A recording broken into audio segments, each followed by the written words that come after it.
Malgré que Philippe est venu, malgré que les hommes sont venus autour de lui, la Bible dit qu'il garda silence. Vous savez, le Saint-Esprit, Jésus avait une manière. Quand il n'avait pas envie de parler, il ne parlait pas. On ne le forçait pas à s'exprimer. Il ne parle que quand Dieu lui dit de parler.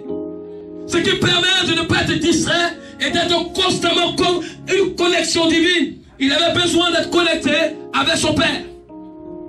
Frère, il y a certaines personnes qui ont pris pour eux pour la délivrance. Pendant qu'on prie pour eux pour la délivrance, ils prient en même temps. C'est un esprit de distraction. C'est un esprit humain. Amen. Alléluia. Amen. Tu ne peux pas être le malade et en même temps être le médecin. Amen.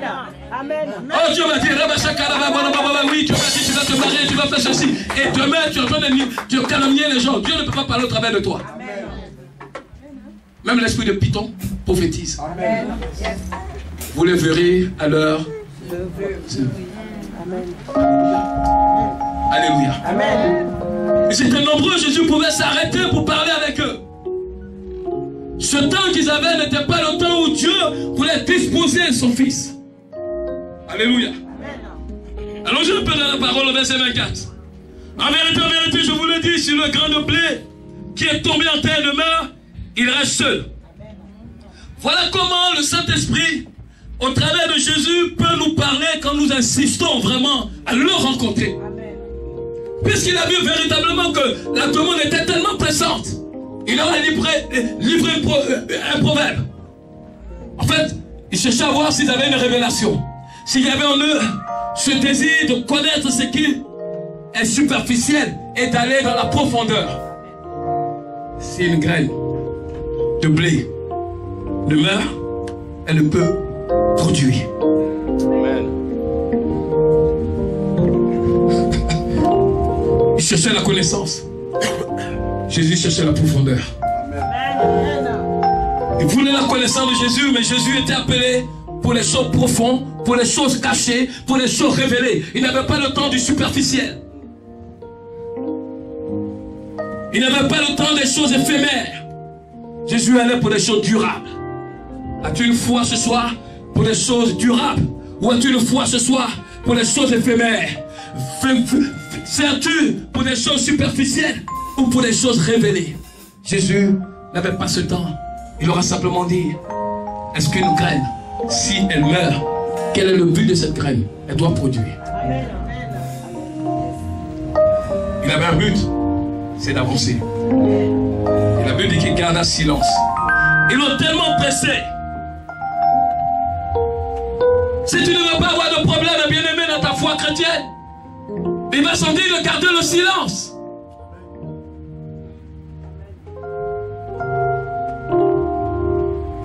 Celui qui garde le silence, Dieu parle au travers de son silence. Amen. Celui qui garde le silence, personne ne peut le détruire.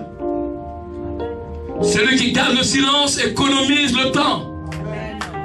La shonara, la parole de Dieu, il l'économise.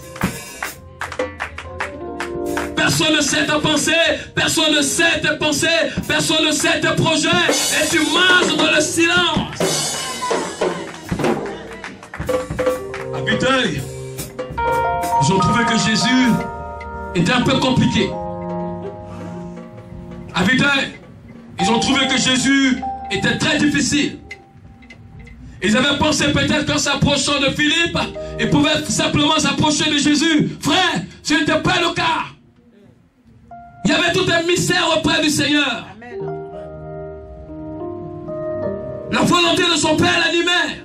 Il avait un but. Il devait courir vers ce but. Malgré qu'il y avait la demande autour de lui. Alléluia. Amen. Jésus était focalisé. Il dit en vérité, je vous le dis. Ça veut dire qu'il a pensé que les gens n'étaient pas déjà dans la vérité, qu'ils ne comprenaient pas la vérité. Donc il leur rappelait encore. Je n'ai pas votre temps. Mais j'ai le temps de Dieu. Je n'ai pas le temps que tu veux m'imposer, mais je cherche le temps de ma libération.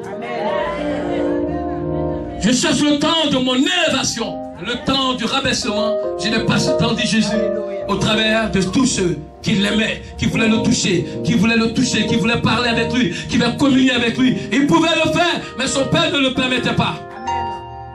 Alléluia. Nous voyons là que Jésus était connecté avec la divinité. Or, les hommes pensaient qu'il était connecté à Philippe ou André. Si j'étais au Congo, on acclamait le Seigneur. Parce que la connexion n'est pas dans la chair, la connexion est dans l'esprit. Alléluia. Si la graine meurt, elle doit produire. Quel est le rapport entre la rencontre et ce proverbe que Jésus donne à ses disciples pour pouvoir transmettre cette parole? Il n'y avait pas de relation. Mais il était dans la révélation. Amen. Jésus enlevait la pensée de la chair à la révélation de l'esprit. Jésus enlevait la connaissance limite à la connaissance illimitée. Amen. Jésus préparait le temps qui ne devait jamais s'arrêter. Mais ils avaient un temps dans lequel ils s'arrêtaient pour l'attendre. Et Jésus courait vers le temps de Dieu.